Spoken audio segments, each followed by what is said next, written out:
Hello everyone, स्वागत है आपके अपने YouTube channel HN online classes में। स्टूडेंट, जैसे मैंने अपनी फर्स्ट क्लास में बताया था ग्रामर के बारे में, ग्रामर और इंग्लिश ग्रामर क्या है। English grammar is a set of rule. तो आज हम पढ़ेंगे part of English grammar. English grammar के पार्ट के बारे में आज पढ़ेंगे। कितने पार्ट होते हैं इंग्लिश ग्रामर के, वो आपके सामने दे रखे हैं बोर्ड पर। Number 1 orthography, number 2 etymology, and number 3 syntax, number 4 punctuation, and number 5 prosody. यानी कि इंग्लिश ग्रामर के 5 पार्ट होते हैं। 5 पार्ट में इंग्लिश लैंग्वेज को डिवाइड कर दिया गया है।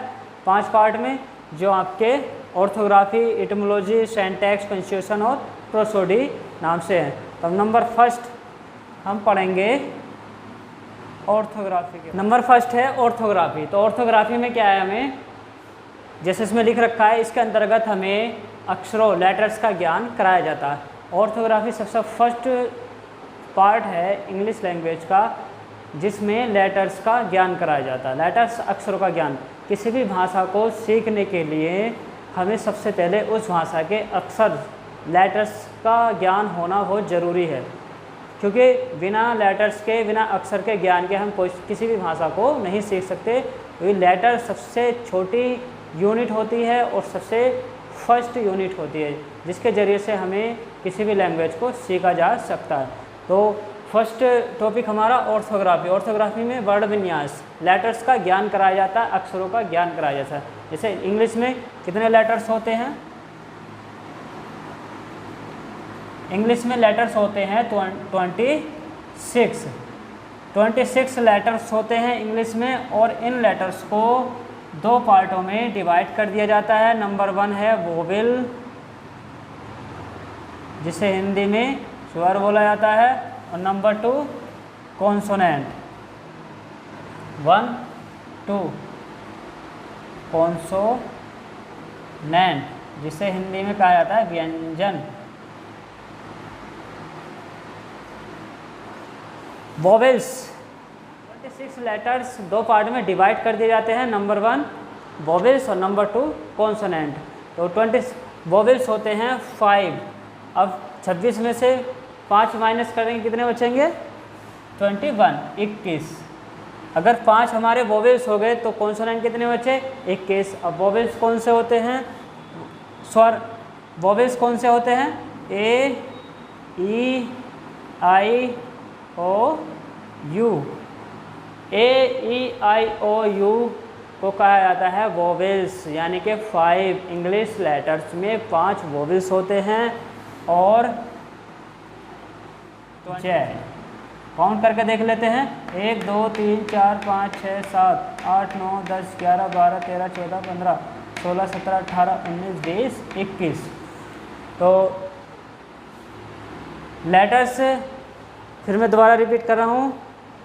ऑर्थोग्राफी में लेटर्स का ज्ञान कराया जाता है और इंग्लिश में 26 लेटर्स होते हैं, 26 लेटर्स होते हैं, जिनको 2 पार्टों में डिवाइड कर दिया जाता है। नंबर 1 वोवेल्स और नंबर 2 कॉन्सोनेंट।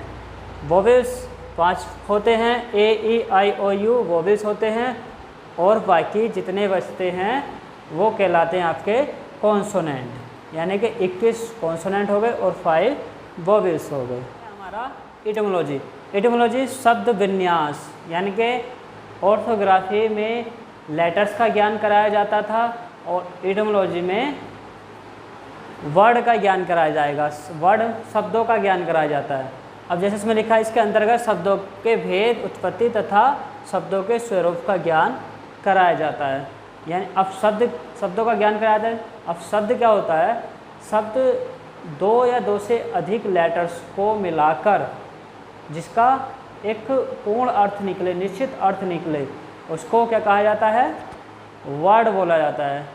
और जनरली हम जो है जानते हैं कि वर्ड मीन्स क्या होता है? वर्ड मतलब शब्द। लेकिन वर्ड का एक मीन्स और भी होता है जिसको कहा जाता है वचन। हम जानते हैं, हम सिर्फ एक ही मीनिंग से जानते हैं कि वर्ड मीन्स क्या होता है? शब्द, लेकिन वर्ड्स का एक मीनिंग्स और होता है जिसको वचन कहा जाता है। अब जब कोई शब्द हमारा सिंगुलर या प्लूरल, शब्द जो है सिंगुलर और प्लूरल किसी के भी साथ आ सकता है, लेकिन वचन केवल सिंगुलर के ही साथ आता है। वचन केवल सिंगुलर के साथ ही यूज होगा और वर्ड शब्द जो है सिंगुलर और प्लूरल दोनों के साथ हमारा यूज होता है। तो कहने का मकसद यही है कि इटिमोलॉजी में वर्डों का ज्ञान किया जाता है, जैसे एंटोनियम, सिनोनियम में वर्डों का यूज कराया जाता है, शब्दों का ज्ञान कराया जाता है। और शब्द 2 या 2 से अधिक लेटर्स को मिलाकर हम क्या बनाते हैं, एक शब्द बनाए जाते हैं। अब बात आती है 3 पॉइंट है। तो नंबर 3 है आपका सेंटेक्स। सेंटेक्स में है वाक्य रचना। आप हिंदी वर्ड मीनिंग से ही समझ गए होंगे, वाक्य रचना। अब इसमें ऑर्थोग्राफी में लेटर्स के ज्ञान कराया था, एटिमोलॉजी में वर्ड का ज्ञान कराया था। अब इसमें ज्ञान होगा हमारा सेंटेंस। सेंटेंस यानी कि वाक्य, सेंटेंस का ज्ञान। जैसे इसमें लिखा हुआ है सेंटेक्स जो है 2 ग्रीक वर्ड से मिलकर बना है। सेंटेक्स शब्द syn plus taxis, syn plus taxis को मिलाकर एक वर्ड बना जिसका नाम रखा सेंटेक्स। सेंटेक्स जिसका अभिप्राय है एक सेंटेंस से शब्दों को उचित एवं सही क्रम में रखना।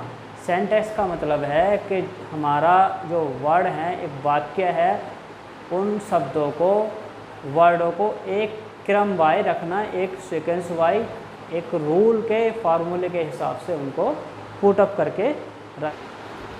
तो सेंटेक्स को एक सही क्रम में subject, helping verb, main verb, object, etc. इस क्रम में हमारा सेंटेंस को बनाकर रखना, वाक्यों को रखना सेंटेक्स कहलाता है। जैसे एक एग्जाम्पल मैंने दे रखा है, going to, I am today Delhi. ये वर्ड जो है, सेंटेंस जो है क्रम में नहीं है, एक सीक्वेंस फॉर्म में नहीं है। तो इसको सही करके लिखना है हमें। सबसे पहले सब्जेक्ट आएगा आई, फिर helping verb am, I am, फिर main verb going to Delhi today. यानी कि ये क्या आपका गलत है और ये सही है।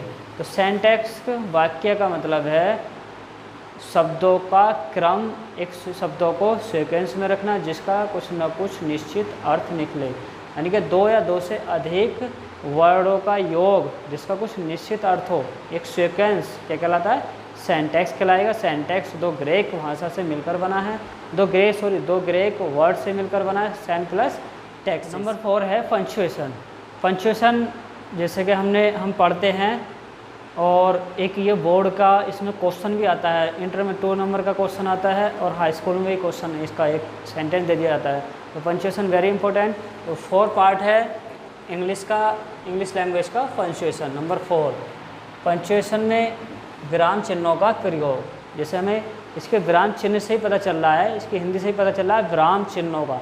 जो हमने वाक्य लिखा, सेंटेंस लिखा, उसको लास्ट में एंड करना, उसको फुल स्टॉप लगाना, विराम लगाना, वही क्या कहलाता है, पंक्चुएशन कहलाता है। अगर किसी भी सेंटेंस के लास्ट में पंक्चुएशन, कोई विराम चिन्ह नहीं लगा हो तो वो सेंटेंस पूरा नहीं माना जाता, वो अधूरा माना जाता है। विराम चिन्ह जैसे होते हैं आपके question mark, dot, exclamatory sign, ठीक है, ये आपके क्या होते हैं, विराम चिन्हों में आ जाते हैं, डैश, डॉट और पंक्चुएशन। जैसे अब एक एग्जाम्पल भी दे रखा है इसमें बोल रखा, इसकी हिंदी दे रखी, इसमें वाक्य को सही रूप तथा अर्थ देने के लिए पंक्चुएशन का प्रयोग करना सिखाया जाता है। जैसे एक एग्जाम्पल दे दिया, Shakespeare was a great poet of England. यानी कि ये हमारा एक सेंटेंस हो गया, यहाँ कोमा लगा है, कोमा लगा है, लगना क्या था, डॉट। ही, जब भी कोई सेंटेंस, नया सेंटेंस स्टार्ट होता है तो वो कैपिटल लेटर से स्टार्ट होता है।